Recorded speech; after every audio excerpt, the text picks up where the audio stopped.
Hey, this is Sky. Welcome to my YouTube channel.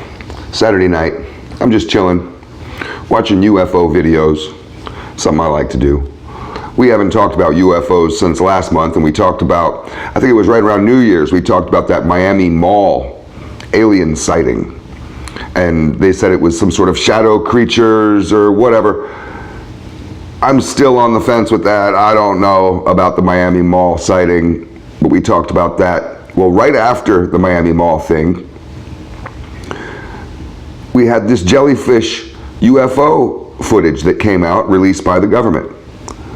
So we didn't talk about that. It happened about 3 weeks ago or so, but since we haven't talked about UFOs in a month, let's just go over this Jellyfish UFO sighting. Now, many of you, if you're interested in UFO stuff, you might have seen the footage.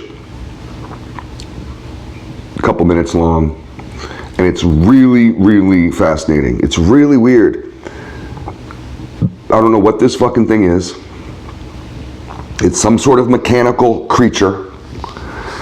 Looks like it's like the size of a car. And it has these dangling appendages. The entire thing looks thick, like made out of some sort of thick metal. But it's floating with no sort of means of propulsion. Seems to be magically just somehow floating. And it looks aggressive to me. I don't see weapons pointing off of it that I can recognize. Of course, if it's alien technology, we wouldn't know what an alien weapon looked like. But it looks aggressive. If I were to see that thing, the way that it looks, and you guys can go pull up the video, if I knew how to do editing, I'd do it for you. But to me, it looks like some sort of war machine. But I've watched way too much Japanese anime. I've been watching Japanese anime since Akira first came out in the 80s. We loved Akira. Vampire Hunter D. What were some of the other ones that we used to watch? Ghost in a Shell. There was all those ones. I've seen every one of them years ago.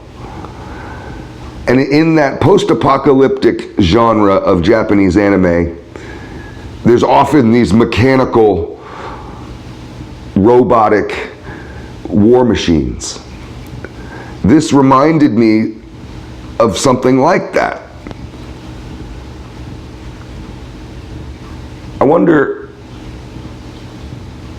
if there are aliens visiting us, this is all hypothetical obviously, that are not millions of years or thousands of years in the future. They might be 200 years in the future. Imagine how advanced we would be as a species, humans. At the rate we're going now, we have AI. Elon Musk is about to, I think he just did actually, implanted a chip into someone's brain. So that's here. We're going to be cyborgs before we know it. Next year, the next 3 years, we'll all be cyborgs. Imagine in 100 years. That's really not that long a time in the scheme of things. We might be flying back and forth to Mars. It might be like the Jetsons. You youngsters don't know what the Jetsons is. It's too bad. That's a good cartoon. Maybe they're only a couple hundred years in the future. And the reason why I say that is because when you see that video, it just looks so mechanical. And I would think that as far as evolution goes, that a species would evolve out of mechanical industrial age machines into some weird world of new physics where you wouldn't even know what the hell you're looking at. You wouldn't know how it works. You wouldn't be able to tell any kind of recognizable thing about it. This wasn't recognizable, but it kind of felt like it was. Because I work with machines, and I recognized it instantly as a machine. When I see that video, I say, that's a death machine, that's a killing machine. And the fact that it's flying over a military base in Iraq, it doesn't seem to be noticeable by even, they have dogs on the ground, the dogs don't look up at it, nobody seems to notice it, it's invisible.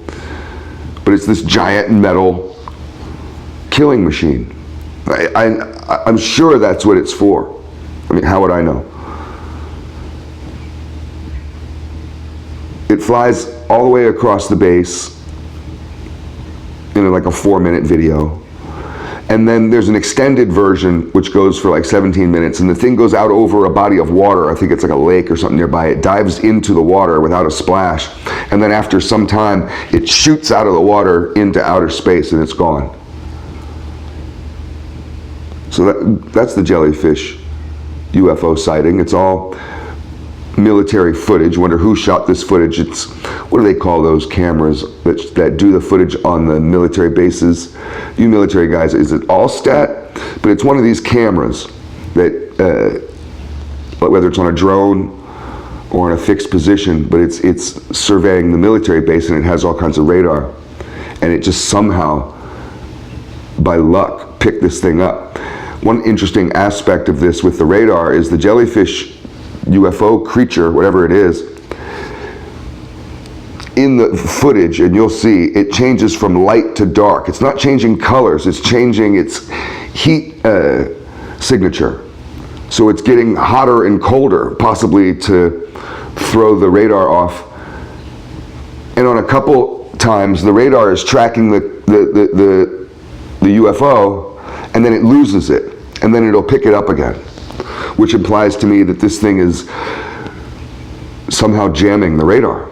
It's jamming the signal being sent to it so it can't be tracked. This is one of the best, the Jellyfish UFO footage. Maybe someone will debunk it, I don't know. The Pentagon has kept their mouth shut on it. But this is some of the best footage I think I've ever seen. At least some of the most fascinating. Thanks for watching.